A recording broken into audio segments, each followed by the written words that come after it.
ভারত নিয়ন্ত্রিত জম্মু কাশ্মীরের পাহলগামে ২২ রান উপত্যকায় জঙ্গি হামলার ঘটনায় বিদেশি নাগরিক সহ অন্তত ২৬ জন পর্যটক নিহত হয়েছেন।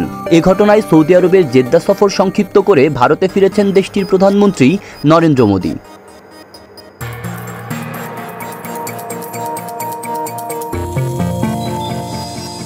বুধবার এনডিটিভির এক প্রতিবেদনে বলা হয়, ভারতের জম্মু ও কাশ্মীরে ভয়াবহ হামলায় ২৬ জন নিহত হওয়ার পর প্রধানমন্ত্রী নরেন্দ্র মোদি সৌদি আরব সফর সংক্ষিপ্ত করে দিল্লিতে ফিরে এসেছেন।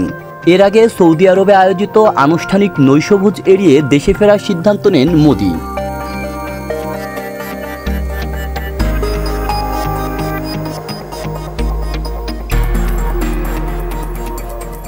মূলত বুধবার রাতে তার ফেরার কথা ছিল, তবে মঙ্গলবার পাহলগামে সন্ত্রাসী হামলার পর বুধবার সকালে তিনি ভারতে পৌঁছেছেন। সৌদি ক্রাউন প্রিন্স মোহাম্মদ বিন সালমান হামলার নিন্দা জানিয়ে শোক প্রকাশ করেছেন।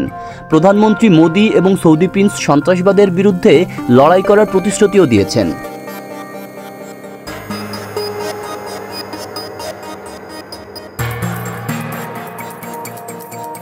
এর আগে জেদ্দায় থাকা অবস্থায় এই হামলার তীব্র নিন্দা জানিয়ে তাৎক্ষণিক বিবৃতি দেন ভারতের প্রধানমন্ত্রী। তিনি বলেন, এটি মানবতার বিরুদ্ধে অপরাধ, দোষীদের কঠোর শাস্তি দেওয়া হবে।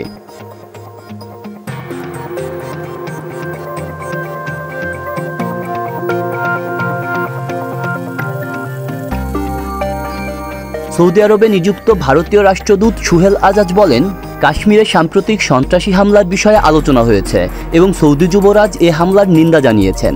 সন্ত্রাস বিরোধী সহায়তায় ভারত ও সৌদি আরব একসঙ্গে কাজ করছে।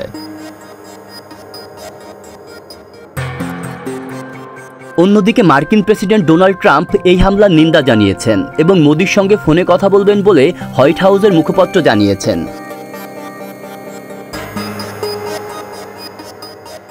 নিজের সোশ্যাল মিডিয়া প্ল্যাটফর্ম ট্রুথ সোশ্যালে ট্রাম্প লেখেন, কাশ্মীর থেকে আসা খবরে আমরা শোকাহত। সন্ত্রাসবাদের বিরুদ্ধে ভারতের পাশে রয়েছে যুক্তরাষ্ট্র। নিহতদের আত্মার শান্তি কামনা করছি এবং আহতদের দ্রুত সুস্থতা প্রার্থনা করছি। গতকাল মঙ্গলবার বিকেলে কাশ্মীরের পেহেলগামে হামলা হয়। হিমালয়ের কোলে অবস্থিত মনোরম শহর পেহেলগামকে ভারতের সুইজারল্যান্ড বলে বর্ণনা করা হয়। জনপ্রিয় এই পর্যটন নগরীর এই হামলা ২০১৯ সালে পুলওয়ামা হামলার পর কাশ্মীরের সবচেয়ে প্রাণঘাতী হামলা।